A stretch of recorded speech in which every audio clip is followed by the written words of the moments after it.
يا رب صل عليه وسلم. السلام عليكم ورحمة الله وبركاته. الحمد لله. الله جل شأنه وتعالى ஃபஜ்ருடைய தொழுகை நம்ம தொடர்ந்து கபூல் செய்தருவானாக.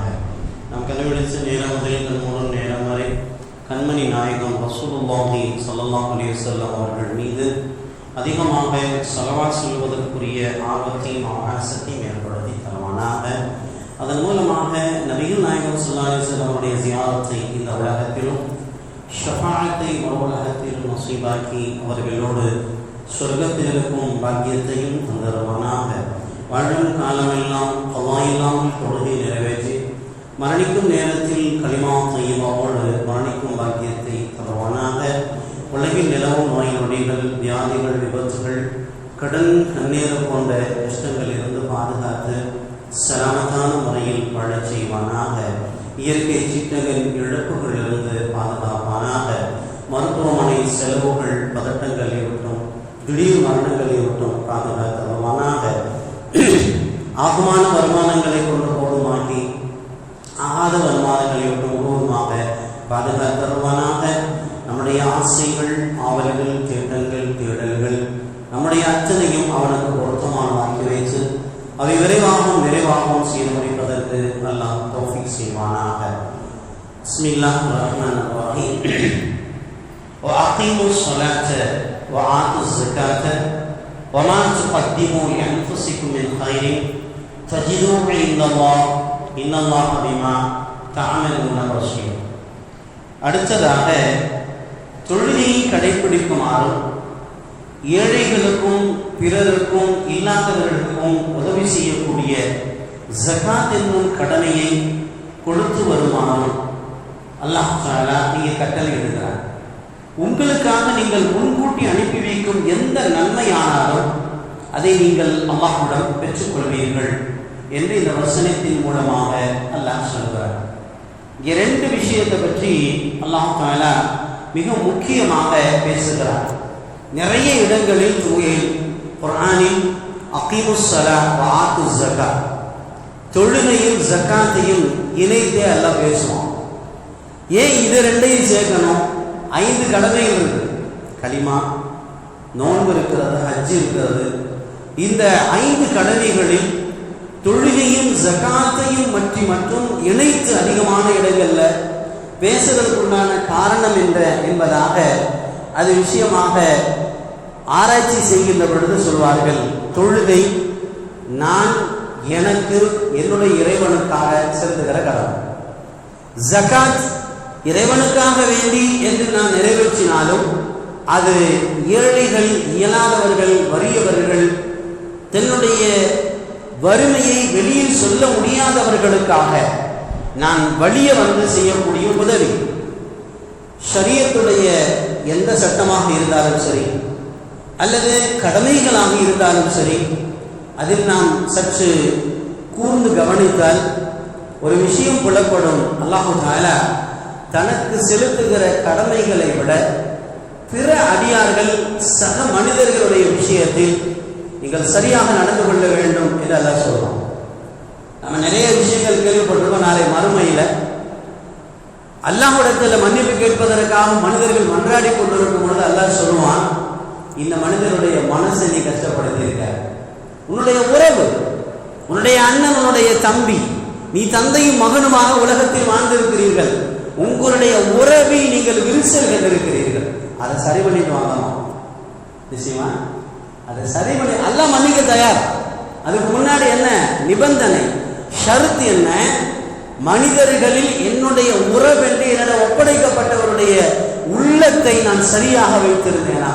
சொல்லுவாங்க இல்லையா, ஒரு மூமினுடைய இதயத்தை நோகடிப்பது காபத்துல்லாஹ் இடிக்கிறதுக்கு சமம். என்னங்க, ஒரு மூமினுடைய என்ன இவன் கிடக்கிற சல்லி பய சாதாரணமாக சொல்லிடுவோம். இல்ல, ஒரு மூமினுடைய இதயம் உடைக்கப்படுவது காபாவை உடைப்பதற்கு சமம் என்பதாக சொல்லுகிறார்.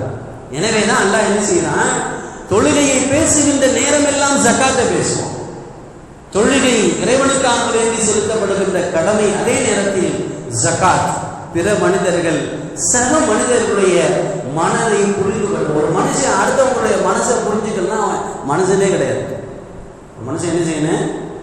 தன்னோடு இருக்கிற மனிதனுடைய மனசை புரிஞ்சுக்கணும். அவருடைய மனசுல என்னிடம் அவர் எதை நாடுகிறார்? ஒரு சிரித்த முகம், வேற ஒண்ணு யாரும் கேட்க போறதில்லை. சிரித்த முகத்தோடு சலாம் சொல்வதற்கு அவ்வளவு நன்மை இருக்குது. ஒரு முஸ்லீம் பார்க்கும் பொழுது உருண்டு வச்சுக்கிறாம என்ன செய்யறது? சிரித்த முகத்தோடு சலாம் சொல்வது. அப்ப இங்கே அல்லாஹ் தஆலா தனக்கு செலுத்த வேண்டிய கடமைகளை விட பிறருக்கு செலுத்துகின்ற கடமைகளை சற்று அதிகமாக கவனம் செலுத்துகிறார். எனவேதான் எல்லா இடங்களிலும் தொழுகையை பற்றி பேசுகின்ற இடத்திலெல்லாம் ஜகாத்தையை பேசி பிற மனிதர்களோடு நீங்கள் உங்களுடைய கடமைகளை சரியாக செய்யுங்கள் என்பதை இங்கு உணர்த்துகிறார். இவ்வுலகிலும் மறுமையிலும் அல்லாஹ் வெற்றியை வசப்படுத்தி தருவதற்காக தொழுகையை கடைபிடிக்கவும் ஜகாத்தை கொடுக்கவும் திரும்ப திரும்ப அல்லாஹ் சொல்லிக் கொண்டே இருக்கிறான். நற்செயல்கள், இறை நம்பிக்கையாளர்களை அல்லாஹ் தஆலா தன் வசம் வைத்துக் கொள்வதற்காக, தன்னை விட அவர்கள் தூரமாகி, அல்லாஹ் என்ன நினைக்கிறான்? சில நேரம் நினைச்சிட்டு சில நேரம் நினைக்காம இருக்கணும்னு நினைக்கல. எப்பவுமே ஒரு மூமின் தன்னிடம் தொடர்பு கொண்டே இருக்க வேண்டும் என்று அல்லாஹ் நினைக்கிறான் எல்லா காலமும். அதுக்குதான் தொழுகை. சந்தோஷம், கவலை, ஆரோக்கியம், நோய், உள்ளூர் வெளியூர் எங்கிருந்தாலும் என்னுடைய நினைப்போடு இருக்க வேண்டும், என்னை மறக்கவே கூடாது என்னுடைய அடியான் என்று நினைக்கிறான். எனவேதான் இந்த விஷயங்களை பற்றி அவன் தூண்டுகிறான். இந்த வசனத்தின் கடைசியில் அல்லாஹ் சொல்வான், இன்னல்லாஹ பிமா தஅமலூன பஸீர். நீங்கள் செய்யக்கூடிய அத்தனையும் அல்லாஹ் பார்த்து கொண்டிருக்கிறார். அதாவது செயல்படக்கூடிய அனைவரின் செயல்கள், சிந்தனைகள், பார்வைகள், சைக்கிளைகள் அத்தனையும் அவன் கவனிக்கிறான். எதையும் அவனுடைய சிந்தனையிலிருந்து எதுவும் தப்ப முடியாது. நன்மையானாலும் தீமையானாலும் அல்லாஹ்விடம் அது அலட்சியம் செய்யப்படாது. ஒவ்வொருவருக்கும் அவருடைய செயலுக்கு தகுந்தவாறு பிரதிபலன் கிடைத்தே தீரும் என்று அல்லாஹ் சொல்கிறார். இப்னு ஜரீர் ரஹ்மத்துல்லாஹி அலைஹி இதற்கு விளக்கம் சொல்கிறார்கள். இறை நம்பிக்கை கொண்டவர்கள் நன்மை செய்தாலும் தீமை செய்தாலும், அதை பகிரங்கமாக செய்தாலும் மறைமுகமாக செய்தாலும் அல்லாஹ் அதை பார்த்து கொண்டிருக்கிறான். எதுவும் அவனுக்கு மறைந்ததாக இருக்காது. ஆகவே நற்செயல் புரிந்ததற்கான நன்மையையும் தீமை புரிந்ததற்கான தீமையையும் அவர்களுக்கு பிரதிபலனாக நிச்சயம் வழங்கியே தீர்வான் என்று சொல்கிறார்கள். இந்த விஷயம் ஒரு தகவல் வாக்கியமாக இருந்தாலும் கூட இதிலே ஒரு வாக்குறுதியும் ஒரு எச்சரிக்கையும் இருக்கிறது, உத்தரவும் கண்டனமும் இருக்கிறது. அதாவது மக்களுடைய செயல்பாடுகள் அனைத்தையும் தான் பார்த்து கொண்டிருப்பதாக அவர்களை அல்லாஹ் எச்சரிக்கிறார். எந்த நேரத்தில் நீங்க என்னை ஒன்று தப்பிக்க முடியாது, அவனை வழிபடுவதற்காக அவர் முயற்சிக்க வேண்டும். இங்க ஒரு முக்கியமான மசாய், வழிபடுவதற்கு எந்த முயற்சி அப்படின்னு சொன்னா, இப்ப தொழுகையே இருக்கு. தொழுகை விஷயத்தில் ஒரு சின்ன மசாய், இயலாத மனிதர்களுக்கு படுத்துக்கொண்டு தொழுவதற்கு அனுமதி. இயலாத மனிதர்களுக்கு படுத்துக்கொண்டு கண் சாடையில் தொழுவதற்கு அனுமதி.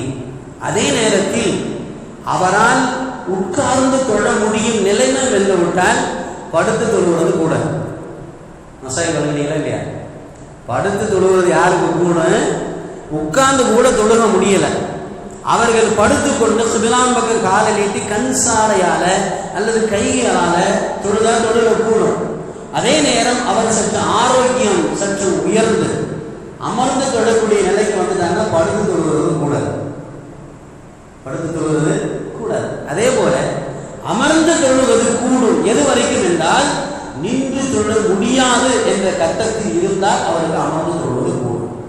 அப்ப இங்க சில விஷயத்தில் வழிபாட்டுக்கென்று முயற்சிகள் செய்வது.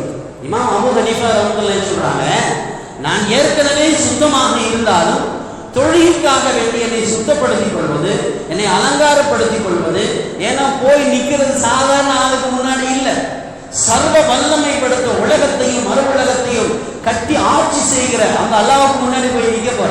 அப்ப என்ன செய்யணும்? என்னை சாதாரண நிலையிலிருந்து ஒரு அடுத்த கட்டத்திற்கு ஒரு அலங்காரப்படுத்திக் கொண்டு சுத்தப்படுத்திக் கொண்டு வந்து நிற்க வேண்டும் என்று சொல்கிறார். அவ்வளவு முக்கியத்துவம் தொழுகை. சும்மா அப்படியே போனோம் வந்தா விளையாடினா அழுக்கு சட்டையோட போய் நீங்கள் தொழுதோம் இல்லை. தொழுகைக்காக வேண்டி முயற்சி செய்ய வேண்டும். அதற்காக வேண்டி தன்னை அலங்காரப்படுத்துவது, நறுமணம் பூசுவது, இது மாதிரி நபி ஸல்லல்லாஹு அலைஹி வஸல்லம் தொழுகைக்கு எதையெல்லாம் சொன்னார்களோ அதையெல்லாம் முயற்சி செய்வது. அப்ப இதையெல்லாம் சொல்லிவிட்டு சொல்லுகிறான், அல்லாஹ் உங்களுடைய உள்ளும் புறமும் உற்று பார்க்கிறான், எல்லாவற்றையும் கவனிக்கிறான், நன்மைக்கு நற்கூலியும் தீமைக்கு தண்டனையும் நிச்சயம் உண்டு என்று அல்லாஹ் சொல்கிறான். அல்லாஹ் நம்முடைய உலகத்திலும் மறு உலகத்திலும் முழுக்க முழுக்க நன்மைகள் செய்வதற்கும் நன்மையின் பக்கம் ஆர்வப்படுவதற்கும்